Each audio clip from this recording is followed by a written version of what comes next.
പ്രതിപക്ഷ നേതാവും മുൻ മുഖ്യമന്ത്രിയുമായ പിണറായി വിജയന്റെ മകൾ വീണ വിജയൻ പ്രതിക്കൂട്ടിലായ CMRL എക്സാലോജിക് സാമ്പത്തിക ഇടപാട് കേസിൽ കേന്ദ്ര അന്വേഷണ ഏജൻസിയായ എൻഫോഴ്സ്മെന്റ് ഡയറക്ടറേറ്റ് പിടിമുറുക്കുകയാണ്. കേസിൽ വീണ വിജയനെ വീണ്ടും ചോദ്യം ചെയ്യാൻ ED ഒരുങ്ങുന്നുവെന്ന വിവരമാണ് ഇപ്പോൾ കൊച്ചിയിൽ നിന്നും പുറത്തുവരുന്നത്. ഇത് മൂന്നാം തവണയാണ് വീണയെ അന്വേഷണ സംഘം ചോദ്യം ചെയ്യാൻ വിളിച്ചു വരുത്തുന്നത്. കഴിഞ്ഞ 2 തവണ ചോദ്യം ചെയ്തിട്ടും വീണ നൽകിയ മൊഴികളിൽ കടുത്ത വ്യക്തതക്കുറവും പൊരുത്തക്കേടുകളും ഉണ്ടെന്നാണ് ED വ്യക്തമാക്കുന്നത്. റിപ്പോർട്ട് ചെയ്യുന്നതിനനുസരിച്ച് 2.5 കോടിയിലധികം രൂപയുടെ വിനിയോഗത്തിൽ ഇപ്പോഴും സുപ്രധാനമായ പൊരുത്തക്കേടുകൾ നിലനിൽക്കുന്നുണ്ട്. ഈ സാഹചര്യത്തിലാണ് അന്വേഷണം വൻതോതിൽ വ്യാപിപ്പിക്കാൻ ED തീരുമാനിച്ചിരിക്കുന്നത്. രാവിലെ ആരംഭിച്ച ചോദ്യം ചെയ്യൽ രാത്രി വൈകുന്നതുവരെ നീണ്ടുനിന്നു. കൃത്യമായി പറഞ്ഞാൽ 9 മണിക്കൂറിലധികം ചോദ്യങ്ങളുടെ ശരവർഷമാണ് ED ഉദ്യോഗസ്ഥർ വീണയ്ക്ക് നേരെ തൊടുത്തുവിട്ടത്.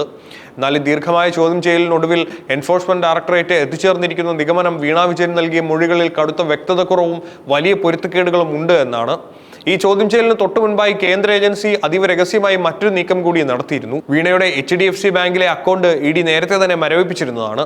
എന്നാൽ ചോദ്യം ചെയ്യലിന് തൊട്ട് തലേന്ന് വീണയെ നേരിട്ട് ബാങ്കിലേക്ക് വിളിച്ചു വരുത്തി അവരുടെ ബാങ്ക് ലോക്കർ ED ഉദ്യോഗസ്ഥരുടെ സാന്നിധ്യത്തിൽ തുറന്നു പരിശോധിക്കുകയുണ്ടായി. ഈ ലോക്കർ പരിശോധനയിൽ നിന്ന് ലഭിച്ച നിർണായക ഡിജിറ്റൽ തെളിവുകളും സാമ്പത്തിക ഇടപാട് രേഖകളും മുൻനിർത്തിയാണ് 9 മണിക്കൂർ നീണ്ട ചോദ്യം ചെയ്യലിലേക്ക് ED കടന്നത്. ഈ മാരത്തോൺ ചോദ്യം ചെയ്യലിന് വീണയെ പ്രതിരോധത്തിലാക്കാൻ EDക്ക് കരുത്തായത് സീരിയസ് ഫ്രോഡ് ഇൻവെസ്റ്റിഗേഷൻ ഓഫീസ് അഥവാ SFIO ശേഖരിച്ച ശാസ്ത്രീയ വിവരങ്ങളാണ്. SFIO നടത്തിയ അന്വേഷണത്തിൽ കണ്ടെത്തിയ 134 അതീവ നിർണായക രേഖകളാണ് ഇപ്പോൾ EDയുടെ പക്കലുള്ളത്.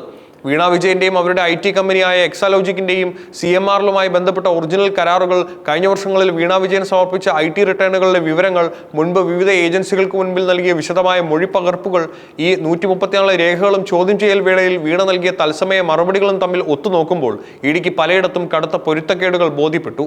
CMRLിലെ ഉന്നത ഉദ്യോഗസ്ഥർ നൽകിയ ഔദ്യോഗിക മൊഴികൾ വീണ്ടും വീണ വിജയൻ നൽകിയ മൊഴികളും തമ്മിൽ വലിയ അന്തരമുണ്ട്.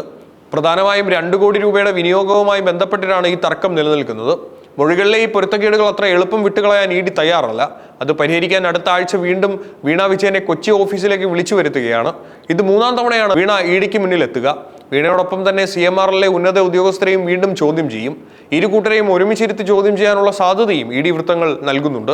അതിനു പുറമെ വീണ വിജയന്റെ നിലവിലത്തെ സ്വത്തുക്കൾ സംബന്ധിച്ചിട്ടുള്ള കൂടുതൽ വിവരശേഖരണത്തിലേക്കും ED കടന്നിരിക്കുകയാണ്. ഈ കേസിലെ ഓരോ സുപ്രധാന നാഴികക്കല്ലുകളും നമുക്ക് വിശദമായി പരിശോധിച്ചു നോക്കാം. ഇതിന്റെ ആദ്യഘട്ടം ആരംഭിക്കുന്നത് 2017-ലാണ്.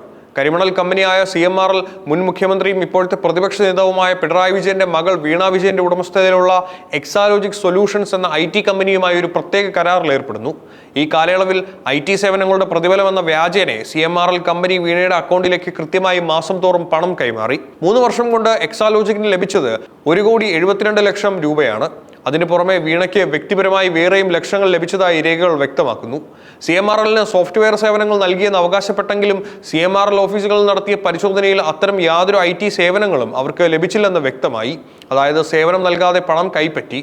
അതോടെയാണ് ഇത്തരമൊരു ലളിതമായ ബിസിനസ് ഇടപാടല്ല, മറിച്ച് വഴിവിട്ടൊരു സാമ്പത്തിക ഇടപാടാണെന്ന സംശയം ബലപ്പെടുന്നത്. ലളിതമായി പറഞ്ഞാൽ മുൻ പിണറായി സർക്കാരിന്റെ കാലത്ത് കരിമണൽ കമ്പനിയായ CMRLന് എന്തെങ്കിലും തരത്തിലുള്ള അനാവശ്യ ആനുകൂല്യങ്ങളോ വഴിവിട്ട സഹായങ്ങളോ സർക്കാർ തലത്തിൽ ലഭിച്ചിട്ടുണ്ടോ, ഉണ്ടെങ്കിൽ അതിനുള്ള പ്രത്യുപകാരമായിട്ടാണോ ഈ കോടിക്കണക്കിന് രൂപയുടെ IT കരാർ അന്നത്തെ മുഖ്യമന്ത്രിയുടെ മകളുടെ കമ്പനിക്ക് നൽകിയത്? ഇതാണ് ED പരിശോധിക്കുന്ന കാതലായ വിഷയം. ഇതിനായി വീണ വിജയന്റെ നിലവിലത്തെ സ്വത്തുക്കൾ സംബന്ധിച്ചും അവരുടെ ബാങ്ക് അക്കൗണ്ടുകളുടെ വിനിയോഗം സംബന്ധിച്ചും കൂടുതൽ വിവരങ്ങൾ ED ശേഖരിച്ചു വരികയാണ്. വരും ദിവസങ്ങളിൽ വീണ വിജയനെ വീണ്ടും ചോദ്യം ചെയ്യുന്നതോടെ പുതിയ UDF സർക്കാരിന്റെ കാലത്ത് ആദ്യമായി നിയമസഭ സമ്മേളിക്കുമ്പോൾ ഈ വിവാദം വലിയൊരു പോർമുഖമായി മാറും. ഡിജിറ്റൽ തെളിവുകളും ബാങ്ക് ലോക്കർ പരിശോധനാ വിവരങ്ങളും EDയുടെ പക്കലുള്ളതിനാൽ ഈ 3ാം ഘട്ട ചോദ്യം ചെയ്യൽ അതീവ നിർണായകരമായിരിക്കും.